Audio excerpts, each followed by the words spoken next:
Hey everybody, this is Rustin with Metalholic and the Examiner. With us today, the amazing and talented Ben Bruce of Asking Alexandria. How are you doing, man? I'm great. You got that introduction spot on, mate. Perfect. Well, you missed good looking, though. Really, really good looking. Well, you know, I've got to save something for later, you know. So. Oh, it's true. Don't want to blow our load in the first 30 seconds. Exactly. But let's get it all worked up and rolling. You guys are playing for your first year ever, Mayhem, this year. We are indeed. Tell us a little bit about how you guys came to be doing that and how you're feeling about that. I'm really excited. I mean, Slipknot's been one of my favourite bands since I can remember, and you know, I've never been fortunate enough to see them play live, but you know, so playing with them all summer long is just a huge honour, and I'm really, really excited to do this tour. It should be interesting. It's going to be a lot of people, I think, that haven't really heard of us and aren't too familiar with what we do. So it's going to be a bit of a challenge, which is good, which is why we accepted the tour. We want to expand our fan base and try and win over some new fans. So yeah, I'm looking forward to it. So now, doing this as opposed to your own little headlining run or club tours or whatnot, how do you guys prepare for a big festival tour like this? You know, I'm going to be honest with you, we don't really. We just take it as it is. It's a show. We're playing to have a good time. You know, we're very aware it might be a tougher crowd than if we were, say, you know, headlining. But, you know, I mean, just going out there with high spirits and high hopes, going out to have a good time, and, you know, hopefully everything goes well. Absolutely. Now, obviously, you're looking forward to seeing Slipknot, and I'm sure that you're looking forward to seeing all the bands on the bill, but besides Slipknot, is there anybody else on the tour that you're, you know, really pumped to get to see every day? Slayer, obviously. Everyone who likes rock or metal loves Slayer, so that's going to be crazy watching them. Motorhead will be a good band to watch live. Supposedly they're a really, really great live band, so I'm really looking forward to Motorhead. You know, Anthrax should be good. Ugly Dying, always good live, so it's a really good lineup this year. The other thing going on this year is your third studio album is in the works, is my understanding. You're looking at a September release? We were looking at a September release, but just because we're trying to make this album so much bigger than the previous two, we've spent a lot longer on it than we originally anticipated. So I think we've actually pushed the release date back, and we're hoping to release it by November. So it's not pushed back too far, just a couple of months. Just to make sure everything is perfect and exactly how we want it. How does this, in your mind, sort of flow from the previous two albums in terms of the direction you're taking it, or anything new that you're trying to do with it? It's just, I mean, you're not going to put it in the CD player and hit play and go, who the fuck is this? I mean, you're going to hear it, and, you know, obviously our fans are going to know exactly who it is. It still sounds like Asking Alexandria. It's still us. We haven't changed our formula or our sound, per se, but it's just we took a much more mature approach to songwriting. And, you know, like we took our time working out structures like verses and choruses and bridges, and making sure we were completely happy with every part of every song. Whereas on the last album, we were drunk and high and fucked up, and that's what the album was about. With this album, we've gone through all that bullshit. We've lost loved ones, we've lost friends, we've lost family members and stuff, and a lot of it was to do with our ridiculous lifestyles. And so I guess we've grown up a little bit and come out the other side. And don't get me wrong, we're still a bunch of dickheads. We still drink far too much. We still are completely irresponsible and completely reckless and juvenile. But now we just do it with more style and finesse. So I guess this album is just more mature. We've learned some things. Nice. So, and I heard somebody refer to it as a musical baby of Motley Crue and Slipknot. Is that your assessment of it? Or? It is, and it sounds strange, and it doesn't sound like it's going to work, but it really does work. It sounds awesome. So it's heavy as balls, but then when it starts rocking in the choruses and stuff, it's really, really rocking. It's great. It's really big, really catchy, really heavy, really frantic. It's got everything. Nice. So we'll be looking forward to hearing that. Now, have you guys set a title or anything for it yet? We still haven't named it yet. We're still, again, because we're taking a lot longer on this to just get everything perfect. And nothing so far has jumped out of us and gone, yes, this is the title for our new record. So until that happens, we won't be naming it. Gotcha. But we've got a single in mind that we will hopefully be releasing before Mayhem. So, you know, really, really shortly. We should be playing it on Mayhem as well. So, do we have a name for that you can give us? The track that we're planning on releasing is called Run Free. Run Free? Nice. Yeah. So, and that's hopefully going to be before Mayhem, and you'll be playing it on the tour.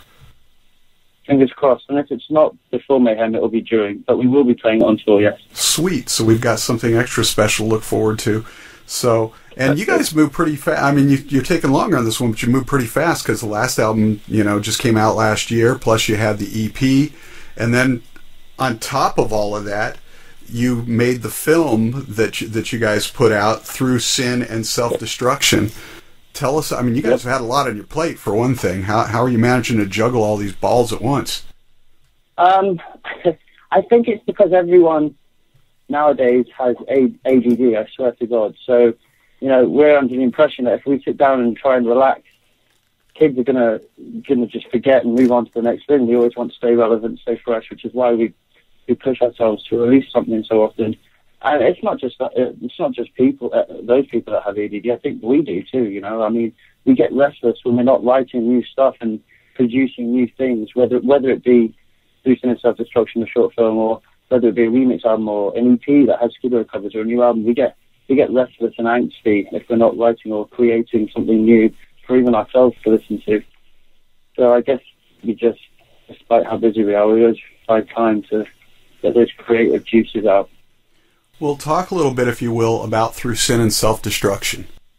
Through Sin and Self-Destruction, basically we were looking at everyone's music videos of, you know, recent music videos, including our old ones, our previous ones from Stand Up and Scream, such as Final Episode and A Prophecy, and it's like, they're getting kind of boring. It's a bit monotonous, you know. Everyone's doing the same sort of thing. No one's done anything fresh. Most videos they bear no relevance to the song that they've been shot for. They're just stupid live shots and things that the band or people think look cool, but they don't strike that spark or hit that for me. And we sat down as a band and we thought, what can we do that's going to stand out? And we decided just to do something, which is what we did with Reckless. Reckless and Relentless is a very honest, open album about our lives and what we were going through at that moment in time. And that's what we decided to do with Through Sin and Self-Destruction. Basically, it's a look and insight into our lives and the way we were living and what we were going through at that specific moment of time, you know, during the writing process and just after the release of Reckless and Relentless. And we wanted to be honest with everyone. We weren't in our best shape. We were drinking far too much and doing too many drugs and blah, blah, blah. And, you know, we just wanted to be honest and shoot something that we thought people would be interested in seeing. And so that's what we did. We kind of just told our story from our perspective, the story that people may not see every day. And, you know, that's basically where it came from. I think people really got attached to it, and so far the response has been great. So hopefully we'll be doing more stuff like that in the future. Excellent. I was going back and looking through some of the stuff I hadn't looked at in a while, and I was watching To the Stage, and I'm like, you know, I'm a Bobby Starr fan myself, but I believe that's Andy Sandemus in your video, isn't it? It is Andy Sandemus. Now, how did you manage to get Randy Andy in there? It's because you're good looks, right? It's because I'm so sexy. She just had enough of all these porn stars with their massive throbbing erections and thought, oh, you know what? I want a skinny, kind of feminine-looking British kid with a completely average small penis. With the biggest small penis in the world, actually. So, and she just hit us off and was like... A wanker from a wanker, right? Exactly. So how did you guys get her in there? What was it like working with her? She was great. She was really nice, very down to earth, really chatty. Just a pleasure to work with. As was Belladonna. She was in Through Sin and Self-Destruction. And both cool ladies, really down to earth. Had a lot of fun shooting it. Speaking of which, being the guitar player that you are, Metalholic's getting ready to release their list of the hottest female guitar shredders. because the female guitar players in hard rock and metal tend to get overlooked. Is there anybody that you specifically like that shreds away and also happens to be female? Me. It's not that small. I mean, just take a look at me from behind. I could quite easily be mistaken for a female. I'm standing at a bar having a drink. I wouldn't judge a man if he tapped me on the shoulder and, tried to pick me up before realizing, shit, this is a dude. So I'm gonna go for it. I'm gonna put myself out there and try and win, the hottest female guitarist. So we're gonna have to put you on the list as the honorary member. Is that it? Exactly. All right, then. So anything else on the table with all these balls you're juggling? Anything else on the table that's coming up that we should know about that's maybe not out there yet? Obviously, we've got our new album coming out. There's some stuff I can't really talk about, and I think after Mayhem we go to South America to do a headline tour, but then we're actually back in the States, and we should be announcing this shortly, doing another headline tour this time, with a really, really killer lineup. Really excited to announce it, so that's coming up soon. Sweet, so we'll have to keep an eye out for that. Right in time for the release of the album, so perfect. Big bang to the end of the year. A couple last questions before we get out of here. One, obviously, you guys are not strangers to covers. Have you guys ever thought about doing a full-on covers album? It's funny you should ask that. We've actually been talking about it for some time now. Hopefully, what we want to do is between when this new album comes out and when we, plan on releasing the fourth album, somewhere between there, kind of like when we did the EP with Life Gone Wild, we want to do like an 8 to 9 to 10 track album, just for fun, of all our favorite 80s songs, like some Crew, some Def Leppard, some Cinderella, sort of get that out there, some Aerosmith. That's something we really want to do as a band. Whether or not people will like it, I don't know. But it's just something we really want to do as musicians and as a group. So hopefully we'll find the time to squeeze that in sometime next year. That would be wonderful. I mean, you guys knocked those Skid Row songs out of the park. So last question then, before we get out of here. Tell us something... 2 inches.